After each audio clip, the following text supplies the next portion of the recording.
Alright guys, we're going to be talking about basics of all grain brewing today.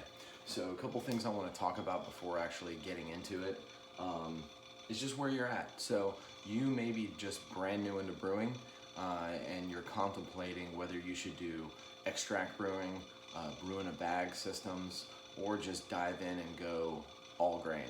My recommendation is do what you can afford. If you can afford to go all grain, just go ahead and go into it. You're going to be upgrading so much throughout your brewing career. I started out all grain, and I'm glad I did, because within probably about 2 to 3 months I'd have been upgrading anyway. So it might cost you a little bit more up front to get into all grain, but a lot of the stuff that you see in the back I started with, like my mash tun right here. All it is a Coleman cooler, and I started with that, and I've been using it since. And obviously I've upgraded to an electric system, a little more sophisticated with some of the boil kettle parts that I use, and just you can still use your old stuff. You don't have to upgrade, and honestly, it's a little bit of a nostalgia for the mash tun that I have. It's got a lot of stickers from a lot of the beer and wine festivals we've served at our brew club. But just do what you can afford, do what makes sense, know you're going to upgrade. You're not going to save money by brewing, but you're going to have a great hobby that's going to last a lifetime. So with that said, getting into all grain is not that hard. Getting into water profiling is not that hard. Just doing everything essentially a commercial brewery does to make their beer. It's not that hard for you to do at a small scale at your house. So we're going to talk a little bit about that. So if you're just starting, my recommendation is you need some sort of beer program. So I use Beersmith. I honestly can't remember how much it is a year. It's not that much, but you buy rights to it, and you have access to thousands of recipes that are in the archive. Plus you can make your own recipes, which we'll talk about a little bit today. So my first time brewing a beer, I brewed an IPA, and I just looked up West Coast IPA, and hundreds of recipes popped up, and I just picked one. And so personally, I like to cook.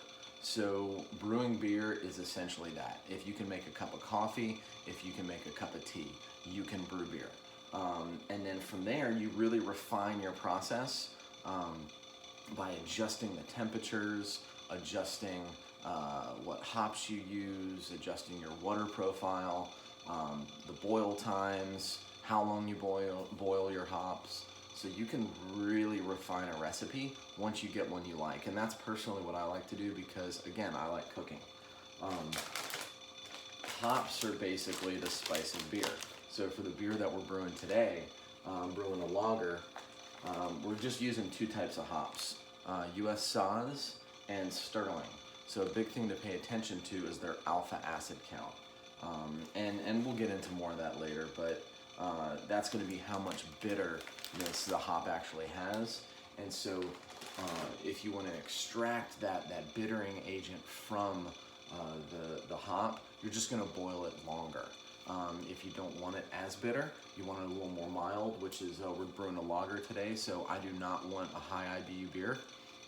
We're just not going to boil it as long, and the hops that we do boil for a long time, we're going to make sure they have a low alpha acid. All right, so going into recipe development, what I did last night is I just went on to Beersmith and I built out a recipe. I'm only using 2 types of malts right now. So I'm going to be using a Pilsen malt, which you can see here. It's very lightly roasted, not really at all. This is what's known as a base grain. There's tons of base grains out there, from Pilsen to the 2-row pale malt, which is going to be probably your most widely used base malt, to Maris Otters, which have a little bit more robust character to them, and they're a British malt. So just depending on what recipe you want, what type of flavoring or coloring or complexity you want with your beer, you can change it up. Another one that I'm using in this beer is a honey malt. So it's going to give it a little bit more color and fullness body to the beer, and just give some subtle hints. You're not really going to get a whole lot of honey out of it, but it gives a nice flavor that I like in the beer. This beer I've brewed, I mean, many different times, and I change it up just a little bit every time. The big thing is just keeping good notes. So this program right here allows you to keep detailed notes. It allows you to dial in your alcohol percentage, how bitter you want your beer. And it allows you to really refine the process. So I'm just going to show you real quick what this looks like. We're going to play with it for a minute. This is not designed to be a full tutorial.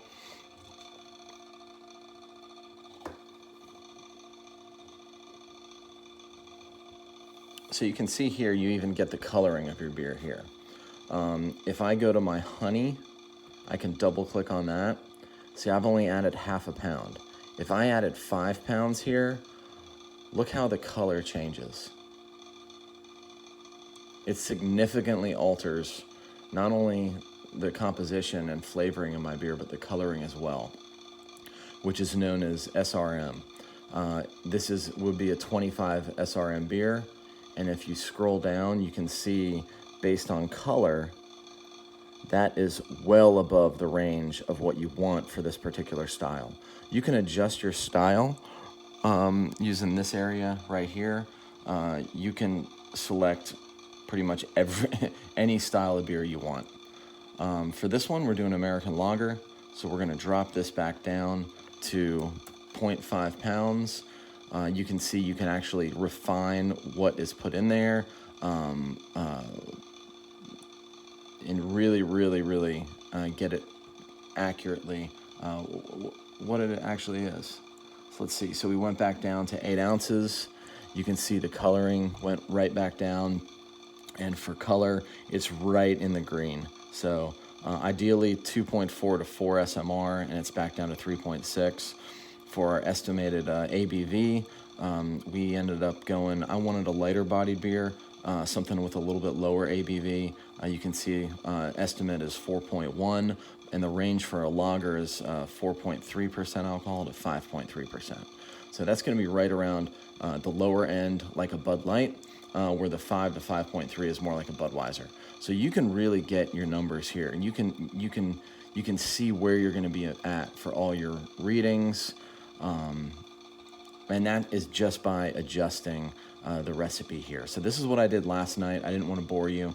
You can see based on the yeast count that I had, I can come up here to starter, and I put in the brew day for me. The yeast cells needed for this brew is 341 billion. You'll notice that most of these yeast packets come with 100 billion count, and so if you end up using a stir plate, you can, and doing a yeast starter and using a stir plate, you can see by just having that done, it increases how many cells you have, and that's based on viability. Viability's up here at 54%. That's based on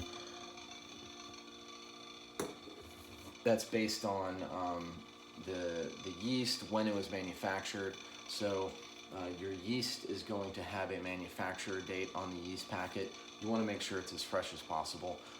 It says on the pack that those yeast packs are good for up to a 5-gallon batch. I've only had an issue one time to where my yeast didn't actually ferment down the sugar all the way down, and I had a hung batch or a stuck batch. Since then, I've refined some of my process where I add oxygen to my starter.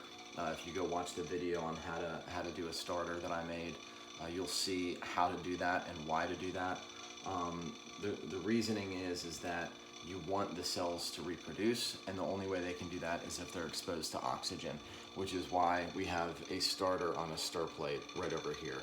You can see it's not fermenting. It's been on for close to 36 hours now, and there's going to be plenty of yeast cells in there. But just to be safe, based on what you saw in here, I went ahead and added a second yeast packet just to make sure, because I don't want it hanging up. It said it needed 341 billion. Based on a starter, adding 2 packs of yeast, it's up to 328 billion. I think it's a little more. I don't have a microscope. We're not going to get into that. But just to be safe, I added another pack. So the point is with this system, we're not going to dive into everything, but it's a great way to make sure you have an accurate recipe. You understand what numbers you're going to be shooting for. And so what I do is, even though my notes are in here, I also keep a detailed notebook here. I do it every single time. I have my total malt count here. I have my yeast that I use with some notes about when I started it, what type of yeast it is, how big the starter was, did I make my own wort using dry malt extract and water, boiling it and letting it cool, or did I use one of the pre-cans, the pre-made cans that you can buy? Water, so we're gonna get in that in a minute.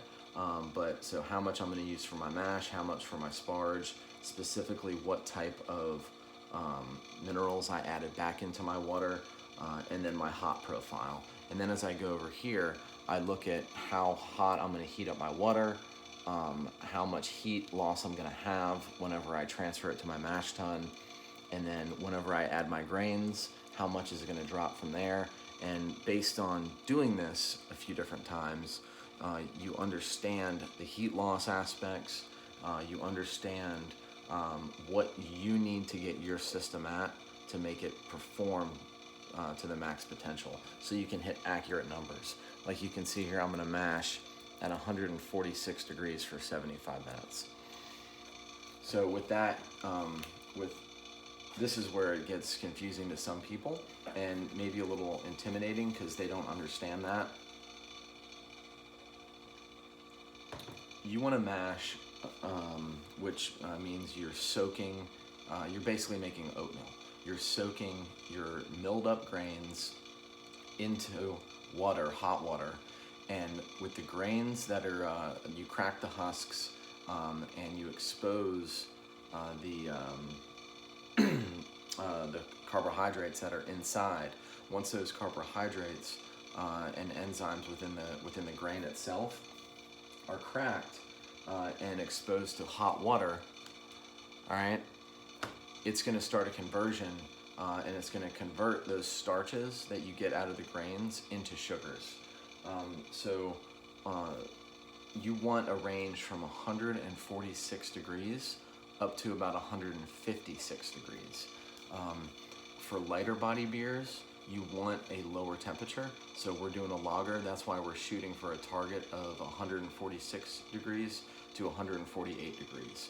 I don't want to get too much below that. I'd rather hit it a little high and just stir it to decrease the temperature. And then once I'm at my target temperature, I can close the lid, and this cooler will keep it within 1 degree for, you know, like up to 90 minutes, which you really don't need to mash any longer than that. If I want a fuller body beer, I'm doing a stout or an IPA, I'm gonna mash up at about 152 degrees to 154 degrees.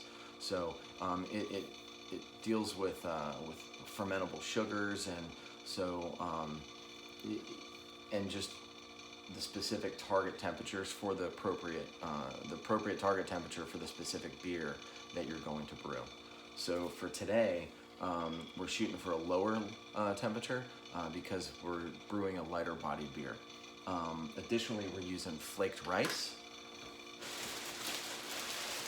which is another ingredient. So flaked rice, for today's recipe, we're using 2 pounds of it. And so what flaked rice does is it is going to add a crisp, clean finish to your final product. It does give a little bit more fermentable sugar. So as this sits in the water, it's also going to extract some sugar out of the rice husks there. I mean, they're crushed up, they're flaked, and so you don't have to grind these. It's already done. You just pour it in with the rest of your milk grain, and that's going to give a nice crisp, clean finish. Some other things, I just didn't have it when we got the coronavirus going on, so we're real limited in the local supply stores, or buying online is taking a little bit longer than it normally does. So ideally I would have some torrefied red wheat. Also, I like adding that to my beers, usually just really small amount, like 6 to 8 ounces. What's that going to do is it's going to give you some good body for your head retention. So it's going to give you a nice thick head, that the bubbles on it are going to be very structurally sound. They're going to be a little bit smaller, and it's going to have, the head's going to stick around for a little bit. So not like 2 to 3 inches like it's over carbonated, but you're going to have a nice little layer of foam on the top, which is good when you're talking about flavor profiling and just the good solid structure of a beer. Okay, so we built this out last night. We got our hops. We have, so I'll just go over real quick. So adding in here, what we're doing for today is 7 pounds of 2-row Pilsner malt. We're doing 2 pounds of flaked rice and 8 ounces of honey malt. The reason why I chose that was because I wanted a lower alcohol beer, right in style at 4.1 to 4.2% alcohol. I could have added more. If I wanted a higher alcohol content beer, I would just add a little more of the Pilsner 2-row. So for instance, having the 7 pounds of Pilsner, 2 pounds rice, 8 ounces of honey malt, I'm going to show you what happens if I went up to 10 pounds of 2-row. So it would go from 4.1% and it would pop up to 5.5%. So you can see just a simple increase in your base malt will increase your alcohol content. It's that simple. And that's, if you're reading everything appropriately with your hydrometer, which measures sugar content. All you do with that is pull a sample, pop it right in there. Well, you would use one bigger. But as this fills up, this would float, and wherever the liquid meets the line, that's your sugar content. So 1.000 is no sugar. And then as you get more sugar, it would increase and it would float a little bit higher. And you take your reading and you write it down, and that's your specific gravity. And then after fermentation, you would see where it went down to. Hopefully it goes down to closer to 1.000. If it ferments all the way down, that's a good thing. And that also means you probably use this, which we're not going to go into, which is an enzyme to take out all the sweetness, dries it out, and that's how you make a brut IPA. So anyway, going back in here, so we adjusted for the base malt to get a higher alcohol percentage. I mean, I could take this puppy up to like 15% if I wanted to, but that would not be within style, and I don't need to do that because I enjoy drinking beer and want to have more than 2. So we're going to go back down to 7 pounds. It's back down to 4.1%. All right, so adjusting this more, I added yeast. I added my hops. For this, I wanted to boil Saaz, which is at 5.4% alpha acid, for 60 minutes. You can boil less. You don't have to boil for 60 or 90 minutes. I found that even if I do want to have a very, very low IBU beer, that I will at minimum boil for 30 minutes. And the reason being is because I'm looking to boil off some of that water to get my final hydrometer reading, or the sugar content, where I want it to be, to hit my target specific gravity. So for this beer, we're boiling 60 minutes, ½ ounce of Saaz, and then we're just basically not adding any more hops. until we're done with the boil. So we're going to boil for an hour. We're going to get it down to our target post-boil volume, which is going to be at 6 gallons. The reason why I want that is because kegs are about 5.5. I want to have about 5 to 5.5 gallons of beer at the end that I can siphon off to fill 1 keg. That's all I'm looking to do. You're going to have some that you can't pull from your fermenter, because you're going to have the yeast byproduct called the true, as well as a lot of dead yeast cells that are in there. So you're going to have probably about this much, anywhere from 1.5 inches to 2 inch cake on the bottom that you can't pull beer out of. You just wouldn't, because you want nice and clear beer. To get clear beer, you do not have to filter. All you have to do is cold crash. So that will basically drop any yeast cells in suspension straight to the bottom.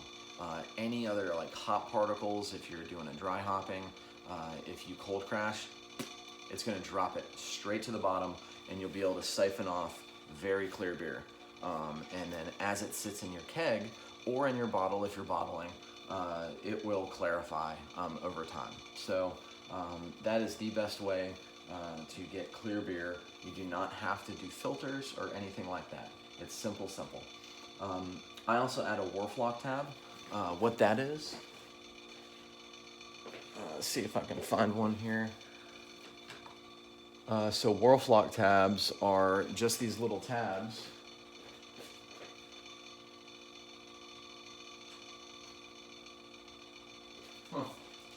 Maybe I'm out.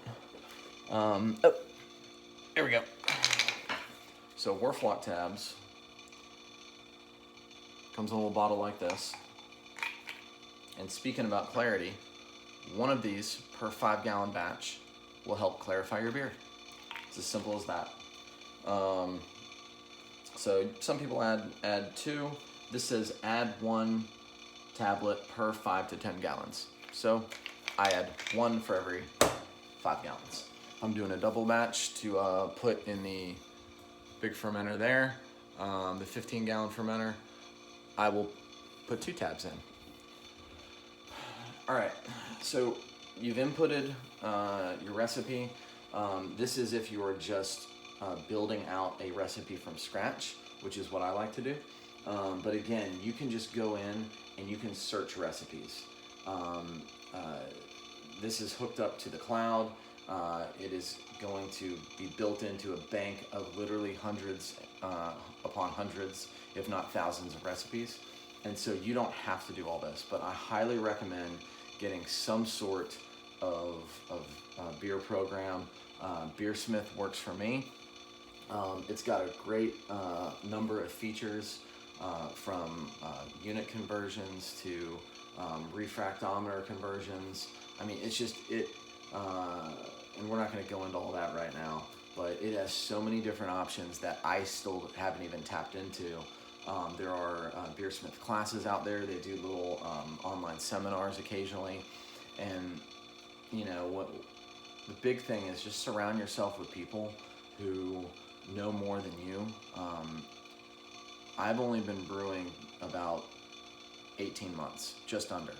I brewed my first beer 2 Thanksgivings ago, and I started out all grain, and I had absolutely no idea what I was doing. And so I brewed a decent batch of beer that I'm still brewing today. It was a base recipe that I just got off of Beersmith, and from there I made it my own. I submitted it to the National Homebrew Competition. It scored well. They after I changed it and made it my own recipe, of course, I added some honey malt. I changed up the hop profiles. I just took a base recipe, and then because I'm a cook also, I started adjusting recipes, adjusting times, and just really customized the recipe, and got some good feedback from friends and family and the brew club. And whenever I submitted it to the National Homebrew Competition, I got some more feedback, so I adjusted the recipe again. And unfortunately, because of the coronavirus, they canceled the homebrew competition, and so I didn't get to see the feedback that I was really looking forward to on those particular beers that I brewed and have brewed a couple times over now, and have gotten some feedback on. So within our own internal brew club, we do little competitions ourselves. A couple of the guys have been brewing for 20, 30 years. This is my personal brew club locally in Eastern North Carolina. So it's just the Beer Alchemists of Coastal Carolina. So just look online, go to your local homebrew shop, find your local club, join it, become active in it, and just throw yourself out there. You'll get some great feedback, you'll get some great experience, and you will become a better brewer. And then there was guys in that brew club that they knew how to do stuff like this, like build, a panel. This panel was built from scratch. And, I don't know how to do this stuff, but some of my guys, the guys in the club did. And we custom built this entire thing. I mean, this is such an amazing box. I've brewed on it a couple different times now. And I got it professionally. I hired an electrician to make sure that part was done right. But this thing is just so perfect when it comes to controlling every aspect of this beer system. So before going into measuring, let's talk a little bit about the process with all grain, because it's really not that hard, okay? So big thing is recipe development. Anyone can do this. Spend the $20 to $60 to get the program. Take really good notes, all right? And then study if you want. These types of books are great. They also have a hop and a grain version, because those are the 4 ingredients of beer: is water, yeast, grain, and hops. All right. So, and then just start doing it yourself. That's the biggest thing. Just do it. It's like Nike. So a couple things that you would need are, if you want to do everything at your house, is a scale. So this scale right here is you've probably seen one in a homebrew store. You can get it for about 20, 30 some odd dollars on Amazon. But this is going to allow you to measure out all your grains down to the ounce. It's not required. You can do this in the homebrew store. You do not need it. Personally, again, I like kind of stepping up to the next level. So what I do is I buy my base grains in bulk from a malt supplier, or I just go and I go to the homebrew store, because I like supporting the local homebrew store, local businesses. That's a lot about what this community is about, is supporting local, drinking local, and then supporting the local economies. So I like buying all my stuff from the homebrew store primarily. For my big purchases with base grains, I'll go through a malt supplier, and then any type of hops, grain, specialty grains, I'll get through the homebrew store, and then any of the other little stuff. But if they don't have it in stock, then I'll buy online from Northern Brewer. Amazon's great. So you don't need a mill, but if you got one, this is what it'll look like. It'll allow you to do everything at your house. So once you got the grains, once you've measured it out, then you got to mill it. And then once it's milled, you got to heat the water. So this is what's known as a hot liquor tank. And all this is a converted keg. I have a temperature probe right here. Here's where my water comes out. And then here's a sight glass. So I'll let you see it. So this is just the top of a 10-gallon kettle that I had. So looking in here, you can see I have my electrical heating element as well as a pickup probe. I did not do all this myself. I just bought this on Facebook Marketplace just like this. You do not have to buy new, and a lot of times you can pick up this stuff, whether it's on Craigslist, Facebook Marketplace, whatever it may be. My first brew system that I got, it's still sitting in the garage, and I still use it occasionally. But I bought everything off of Craigslist, and I bought it in Charlotte. I drove like 4 hours to Charlotte to pick it up, and I got everything, to include some hoses, this, as well as a bunch of glass carboys for the fermentation. I got all that for 500 bucks. I picked it up. I went into my local homebrew store. They checked everything out for me. They were great, letting me know, hey, you got to replace these hoses, and they just let me know what else I needed or what I should replace, whether it was fittings or hoses, just to get where I could brew my first batch successfully. Okay, so you heat up the water.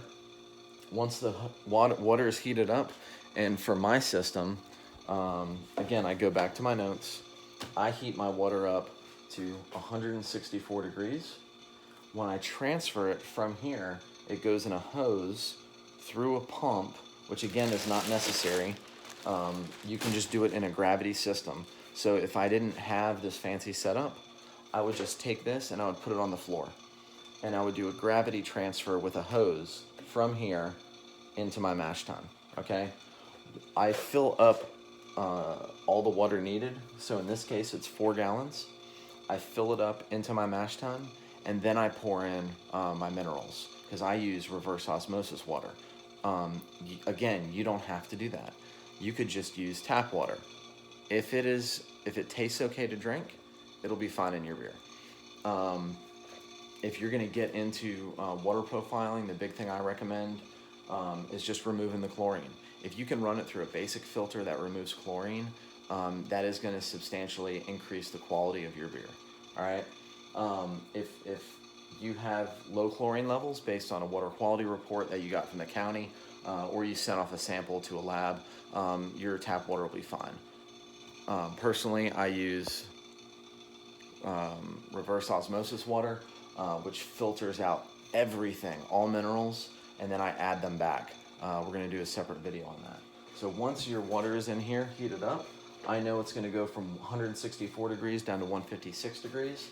That's when I add my grains. So not like this. I would mill them first over here, and then you just pour in. It's called mashing in. I pour it in, and I stir it in with one of my spoons. And the big thing you want to do is to avoid dough balls. So as you pour this stuff into the water, do it slowly. Pour it in while you're stirring it, and just avoid clumps of grain that is going to build up, because that will not allow a proper or full conversion rate, and it will affect the numbers on what you put in, and you'll end up with a lower sugar count than your target maybe. So make sure it's nice and mixed in, and then close it. And I let it sit for anywhere from 45 to 75 minutes. When you're doing flaked rice, they recommend a little bit lower temperature and a little bit longer, like 15 minutes longer, for your conversion. And that's just because the rice has a different complexity. It's not milled grain, and it just wants to. You just want to allow a little bit longer. All right. So once that's done, a couple different techniques in terms of knowing it's done. So if you're 45 minutes in and either you're running out of time, you just want to speed up the process, you can actually rotate this. You can pull a little sample of it, and you can taste it. If it tastes sweet, it's probably fine. All right, and it's going to have the coloring that you're looking for, so you can check the quality of that. All right. Another thing you can do is put a little bit in a bowl or a plate, and then take a little drop of iodine. When you drop the iodine, one drop of the iodine into the wort that's there, if it dissipates and clears up immediately and goes away, your conversion is complete. You're done. You can move on to the next step. All right. If it stays there and it's that little brown texture in the wort, and even after you just shake it up a little bit, it kind of lingers there, you're not done yet. So let it sit a little bit longer. Check it again in 15 minutes or so. All right. So if your conversion's complete and you want to go on to the next step, so while it's mashing, I'm also heating up more water. That's my sparge water. Sparging, all that is you're you're sprinkling and showering the grains with more water to rinse off any residual sugars. Okay, so I do that by pulling more water out of here, putting it through a pump, and putting it on top. What that's going to do, it's going to sprinkle. And again, this isn't sophisticated. This is a piece of rubber that I've drilled holes in, okay, and capped it with a clamp. It's not sophisticated. All right. So all this is going to do is, as I am opening this port up and putting the wort into my boil kettle very slowly, I'm also pulling water out of my hot liquor tank and I'm putting it through this, and it's going to shower my grains. All I'm looking to do is to keep a layer about half an inch to an inch thick over the top of these grains while I'm doing that. So I'm going to adjust my flow rates of both my exit and entry ports to maintain that level. And all that's going to do is make sure that I'm not disturbing my grain bed while I'm transferring. The reason why I don't want to do that is because I don't want to pull the grain particles from here and put them into my boil kettle. Why? Because I want clear beer. So you saw the torpedo screen in there. That's going to provide one level. But as I pull out, the grain compacted down is going to naturally filter my beer, which is why I don't want to disturb it. There's other techniques you can use. You can drain the wort completely out of this into your boil kettle, and then you can do a big batch sparge where you take all the water, pour it in here, stir it back up to mix up any residual sugars, and pull it out again. Personally, I don't like doing that because that's when you start running into, okay, now I want to run it through an inline filter. I don't like to get that complicated. I'm stupid. I like to make it simple. So I just pull it out slowly while I put water in slowly, and it's going to naturally rinse all the sugars out. You're going to hit your numbers every single time. It is unbelievably easy. All right. And then finally, I get over here, I bring it up. Once the element's covered, or once you have, say, 2 gallons in your container, you can go ahead and turn on the fire, whether it's stovetop or in your garage or in your house using electric. I can go ahead and start bringing it up to a boil.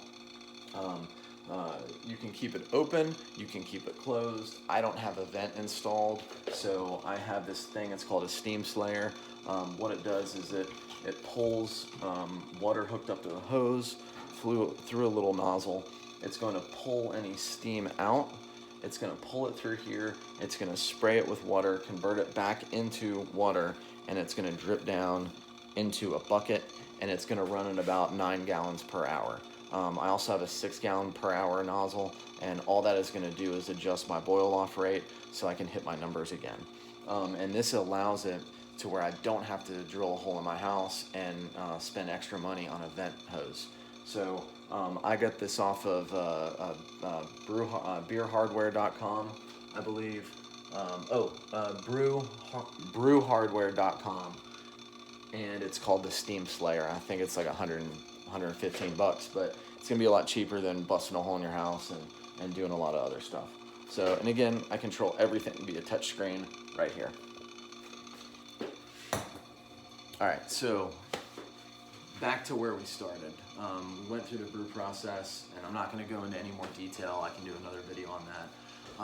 But now we're at the point we want to mill our grain. So I'm just going to start doing it, and you can watch.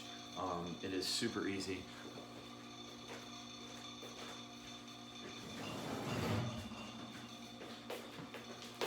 Personally, I got these. This is a dog food storage container, and it allows me to store up to like 60 pounds worth of grain at one time, which is perfect for homebrew use. You can buy in bulk the 55-pound grains. It's going to keep out any moisture. It's going to keep out any bugs that may like to get in there, and it'll just really allow you to maximize your money, maximize space, and keep good quality ingredients over time. You don't want mildewy malts. That will affect the quality of your beer. And if you're not brewing all the time, this is a great way to store your grains. All right. So with that said, we're just going to start measuring out. So again, I want 7 pounds. So I just zeroed out my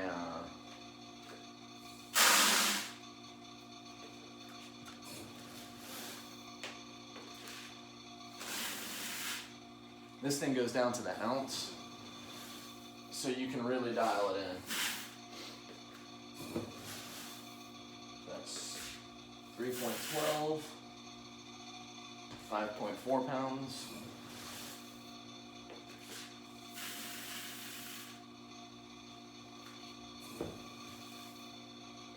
6.1, 7.3,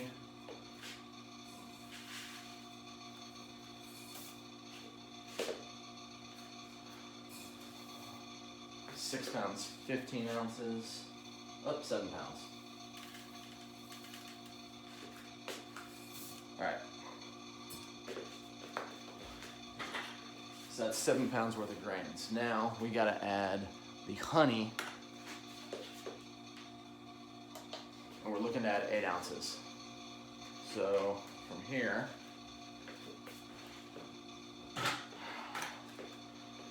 some people would just zero it out and pour over top. If I'm doing pounds, I'm good with that, but I'm doing ounces, so I don't want it to mismeasure. So I'm gonna go ahead and pull this off.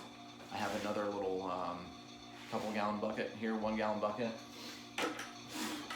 So buckets are great to have, buckets and hoses. Just have a bunch of them laying around. So I'm going to use another one.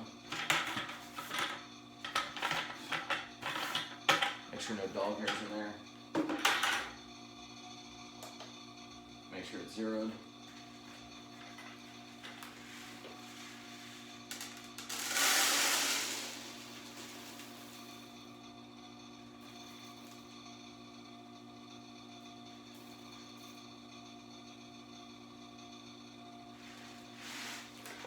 And add 8 ounces. I'm going to take that. I just pour that over my other because it's already made out. So I got 7 pounds Pilsner, 8 ounces honey, and now I'm going for 2 pounds flaked rice.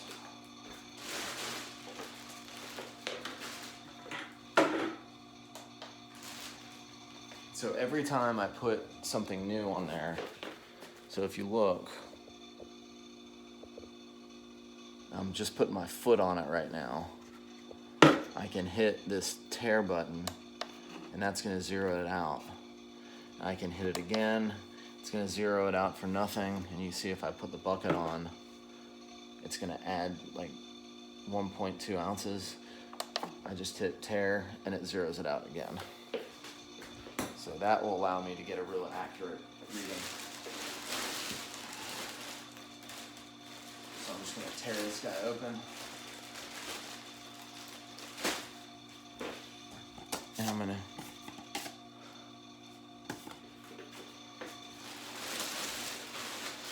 pour it in, and I'm looking for 2 pounds.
Alright, so there's 2 pounds of flaked rice. And all I'm going to do with this is set it off to the side. Because I don't need to mill it, it's already milled. Alright, so now all you do is you take this and dump it in your grain, or your miller.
Alright, so while this is milling,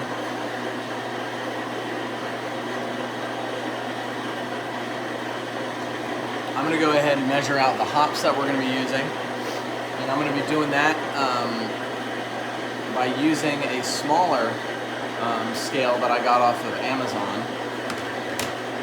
And so we're going to measure out our hop profiles.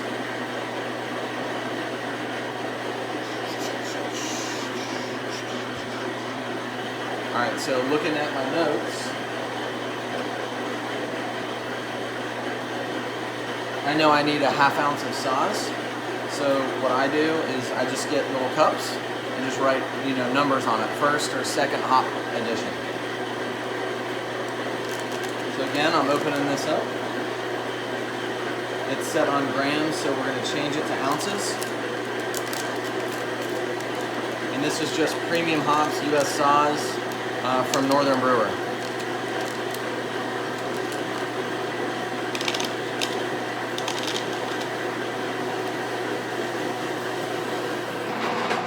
Oh, that's it.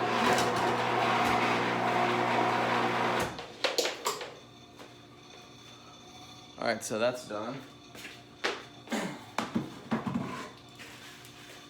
And so this is the consistency that we're looking for. So you can see it's not powder, but it is milled up. All the husks are cracked, and it's going to leave a little bit of residue on your hands. That's just the exposed starches, so we can get proper conversion.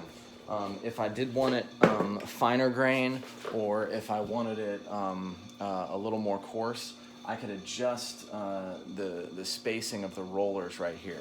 Now there's a couple different kinds. You have 2 roller and 3 roller systems. This one is a 2 roller system. So the general rule of thumb is if you can fit a credit card in between the 2 rollers, then it's properly spaced. Maris Otter requires a little bit different setting, but honestly, for what I'm looking to do with the house, I don't mess with it. It just makes it simple, and we go from there.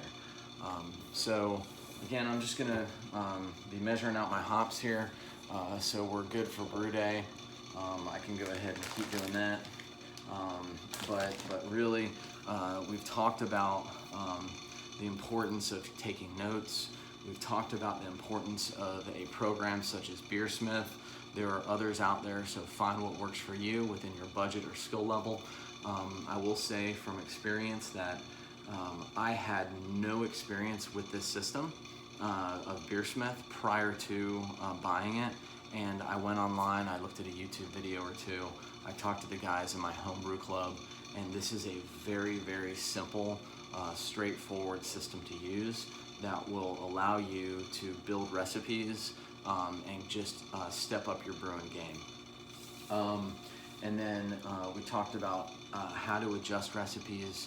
Again, you can just search for a recipe that you want and just clone it. You can clone commercial brews, other home brewers, and then you can just refine it and make the recipe yourself. We talked about some of the basics of the flow of brewing, from heating the water to transferring the water to then stirring in your grains. And again, what I'm going to be doing is I got the honey malt and the Pilsen malt in this. I'm going to go ahead and toss in the flaked rice. And you can see all this is going to just mix together. I can mix it together now. And this is going to produce a lager that is going to be very light in body. It's going to be complex in terms of flavoring, because it's not just Pilsen malt. I'm brewing with Pilsen malt, honey malt. I have two types of hops. Sterling and Saaz complement each other. In the past, I've used Willamette. I'm taking that out this time and replacing it with Saaz because it has a little bit lower alpha acid. You can see each hop, it's going to be different in terms of its flavoring, its aroma profiles. This one is a mild spice and earthy tones, and it's specifically good for American lagers. So that's why I chose that. This one, again, is still going to have some mild spice. It's going to bring a little bit more floral into it. And so the longer you boil hops, the more bitterness you're going to get out of them. You're going to be extracting that alpha acid a little more. And then the less amount of time you boil them, or if you're just dry hopping, which is adding hops into the beer after fermentation, you're just going to be extracting all the aroma and the flavor and the smells from it, and you're going to get no bitterness. So once you're complete here, you transfer into your boil kettle, you add your hops, and really at that point, once you're at this step, you're at the step where you would be doing brew in a bag or extract. So brew in a bag systems, you're just essentially teabagging your milled grains into hot water, and you're just skipping the mill step and the measuring step, and then the recipe building step. So that's the part that I really like, because you can really make the beer your own, and just customize it however you want. And then once you're complete with the boil and you've cooled, and you can cool via a number of different ways. Look it up, it's not that hard. You can just let it sit. However, if you want a nice clear beer, the quicker you cool, the better. That's the general rule. Personally, I use a plate chiller right there. That's going to cool the beer in like 10 minutes. It's from boiling down to pitch temperature at like 70 degrees. But there's other ways you can do it. There's immersion chillers. There's a lot of different ways you can do it. So find, again, what works for your skill level, what might fall into your lap, what you might find a good deal on online. But just sanitize once you get to the step that your beer is cooled. Once it's below boiling temperature, it is a bacteria rich environment.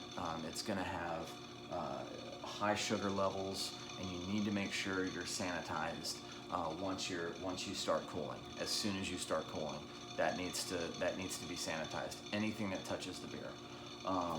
So just follow good sanitation tips, and then just have fun with it. That's the big thing. So I hope this helps. We're going to be doing another video on how to do water profiling, but I hope this helps, and I hope you get into all grain, because it is the most satisfying aspect of brewing beer. So thanks.